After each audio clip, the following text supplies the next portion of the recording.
Good afternoon, everybody. This is Chef Aram Reed coming live from Chicago, Illinois. Happy to be a part of the EN20X virtual seminar this year. So excited to be cooking with you for a little 15-minute break in between our sessions, and just wanted to prepare with you a really fun, fabulous snack idea that's gonna be very healthy, very easy to make, and really, really fun for everybody to enjoy.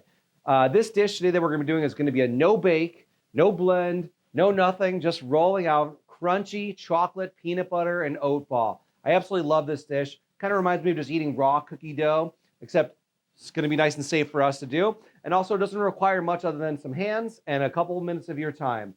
What I love about this dish is that just like the rest of us, I started to get peckish right around the late lunch before dinner, and I certainly don't want to eat another meal. And I'm looking for someone to kind of give me that extra go. And rather just grabbing another cup of coffee or a glass of water, it's something that's going to be a little bit more for me to kind of get me to where I need to be to boost me to dinner time.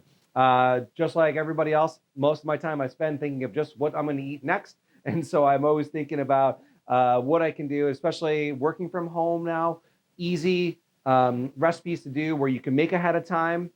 This dish that we're going to be making ahead of time is going to be good in your refrigerator for up to a week. So these are things that you could even freeze and hold on to for several months. And then when you just need a little snack, pop it right out of the fridge onto a plate and into your mouth, and away we go. So as we're all adapting into this quarantine COVID life, I want to think of some things that are a lot easier, especially for our fellow parents out there that need to balance not only our careers, but also daycare all the same time, and trying to do it while keeping our heads on straight. So let's get our things going, and we're going to start to make our dish. So all we need first is going to be a lovely old mixing bowl. Nothing fancy, just big enough to hold all of our ingredients. The first thing we're going to do is we're going to want 1 cup of oatmeal, which I've already measured out for us here. So I'm just going to be using some really lovely rolled oats. Anything you can find that's going to be available at your market should be ready for you. What I love about this is going to give a really nice texture and a really nice crunch to what we're looking for. The next thing we're going to add is going to be a little bit of our sweetener. So I'm going to be using some blue agave nectar. You can also use maple syrup or honey, whatever your preference is there. I really enjoy this because although it's got a really nice sweet flavor to it, it's going to be a little bit lower in sugar for us. It's really going to give us a nice sweet taste, which is exactly what we're looking for. So for this measurement, we're going to use about a 1/4 cup, or the same equivalent of the 2 tablespoons. Okay, excellent. The next ingredient that we're going to be adding to is going to be our peanut butter. Now, I opted to do some crunchy peanut butter. Going along with the texture notes of this dish, I love the crunch of the peanut butter in there. So any sort of organic or natural peanut butter that you want to use would be great. I, again, love a nice crunchy peanut butter in this one. So this is going to be, we're going to use about a 1/4 cup or so of peanut butter. And so I'm going to go ahead and just whap that right in there. All right. I'll save the extra for my bananas later, of course. And then how about a spot of vanilla? So we're going to use about a 1/2 teaspoon of vanilla. It's going to give us a nice little added extra sugar note to it, or some extra sweet note to it without any additional sugar in there. And I love this. Great. One last ingredient that we are going to use is going to be a pinch of salt. So I love to use kosher salt here. You can certainly use sea salt, but just preferably not table salt. Most chefs in the industry, we like to use that coarse kosher salt from Morton's. It's got a great flavor to it. I've been using it my entire culinary career. We're only going to use a slight little pinch of it, but what it's going to do is going to provide us with some really nice flavor boosting, which is going to really help bring the notes of the nectar, of the vanilla, of the peanut butter, all to the forefront. So we're going to have some really, really flavorful bites here, okay?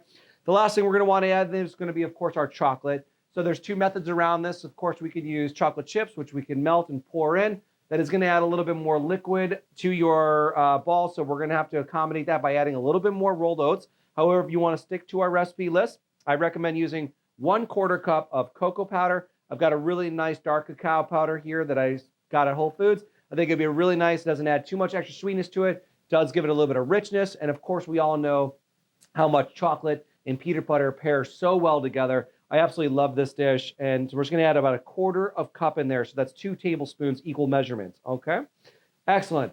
So that is going to be our main ingredients. The last thing we're going to need is going to be a little bit of ice cream scooper here. Preference of yours and which size you like to use. But we have that. And then, of course, my preference is to then put on some gloves. It's going to help and make it nice and easy for us to roll our balls in there without getting too sticky and getting our hands too messy.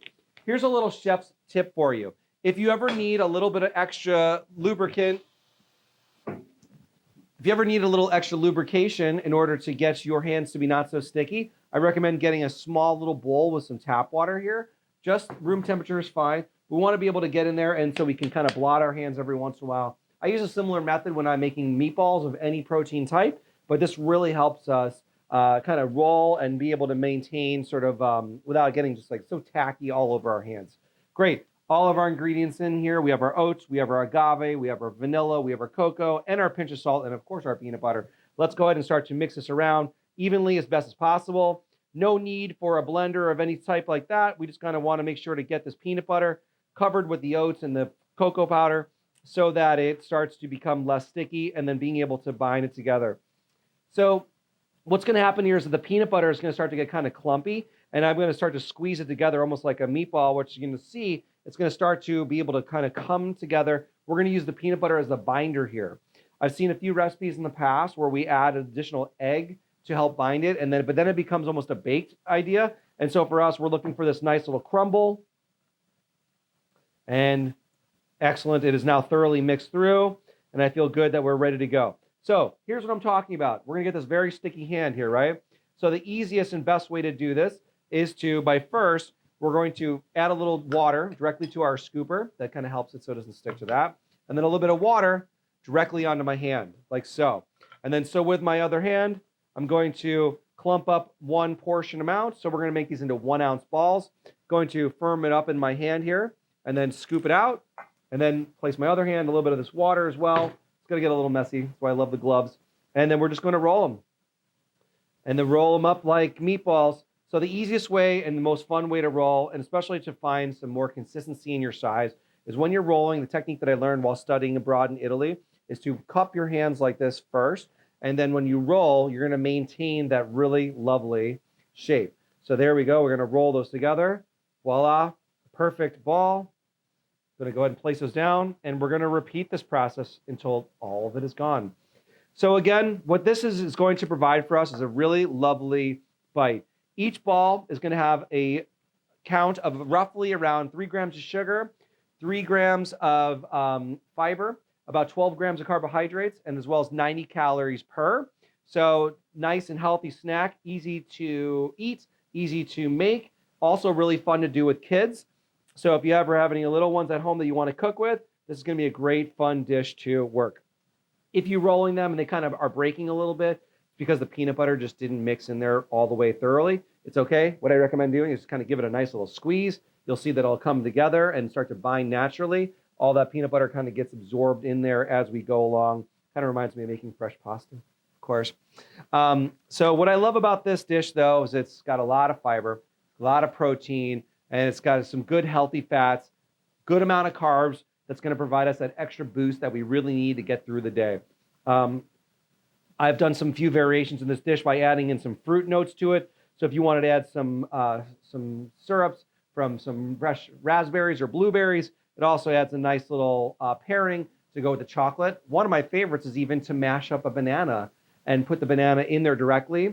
The banana will pair so nicely, add to our binding for our dish, and as well as add a really beautiful flavor pairing. And I think just bananas and chocolate and peanut butter goes so well.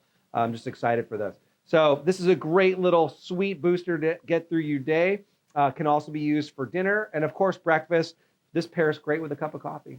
So everything you need.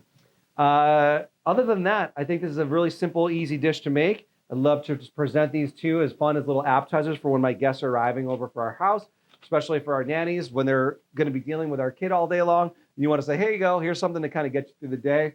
But nonetheless, no bake, peanut butter, chocolate, oatmeal balls, ready to go. From here, pop it in your mouth and eat. Throw it in your fridge and save it for another day. But I want to thank you all so much for having me cook with you today. I hope you enjoy the rest of your seminar. And please enjoy this recipe and happy cooking.